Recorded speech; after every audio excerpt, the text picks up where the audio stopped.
আপনারা দেখছেন যে রংপুর জেলা স্কুল থেকে কিন্তু একটি কোটা না মেধা কোটা বৈষম্য বিরোধী আন্দোলনের শিক্ষার্থীরা কিন্তু আবারও একখানে হয়েছে এবং তারা কিন্তু প্রেস ক্লাবের দিকে রওনা দিয়েছে এবং আপনারা দেখছেন যে তারা কিন্তু পুলিশ বিজিবির ব্যারিকেড ভেঙে কিন্তু রওনা দিয়েছে এবং তাদের হাত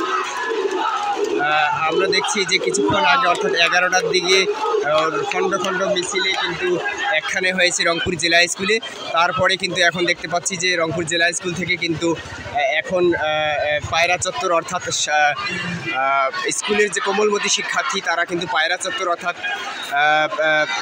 জাহাজ কোম্পানির দিকে রওনা দিচ্ছে,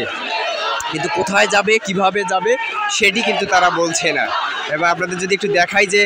সব কিন্তু বিভিন্ন বিদ্যালয়ের শিক্ষার্থীরা কিন্তু একখানে হয়েছে এবং এখানে আমরা যদি একটু বলি যে রংপুর ক্যান public school, Rangpur collectorate school, Rangpur জেলা school, Rangpur police line school, Rangpur Carmichael collegiate school, Carmichael college, সরকারি কলেজ থেকে শুরু করে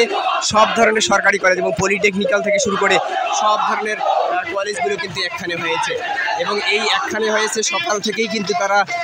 খণ্ড খণ্ড মিছিল নিয়ে কিন্তু একখানে হয়েছিল এবং তারপরে কিন্তু আমরা দেখতে পাচ্ছি এখন কিন্তু তারা রওনা দিয়েছে পার্কের মোড়ে, অর্থাৎ পার্কের মোড়ে যে পার্কের মোড় অর্থাৎ প্রেস ক্লাব, ঠিক নির্দিষ্ট করে বলা যাচ্ছে না কোথায় রওনা দেবে তারা। এবং এখন কিন্তু আমরা শহরে যদি দেখাই যে আপনাদের শহরের দোকানপাটগুলো বন্ধ রয়েছে, যদিও একটি দুটি করে অটো চলছে, তারপরে কিন্তু তুলনামূলকভাবে বন্ধ রয়েছে এবং এখানকার শিক্ষার্থী যারা আছে বেশিরভাগই কিন্তু স্কুলের শিক্ষার্থী এবং স্কুল কলেজের শিক্ষার্থী। তারা কিন্তু আমরা আপনাদের যদি একটু দেখাই যে তারা কিন্তু একখানে হয়েছে এবং আমরা দেখতে পাচ্ছি যে এখানে রংপুর মেডিকেলের শিক্ষার্থী যারা আছে এবং বিভিন্ন মেডিকেল কলেজের শিক্ষার্থী যারা আছে তারাও কিন্তু একখানে হয়েছে এবং আজকে বিশেষ করে রংপুরের সকল শিক্ষা প্রতিষ্ঠানের যে শিক্ষার্থীরা কিন্তু একখানে হয়েছে।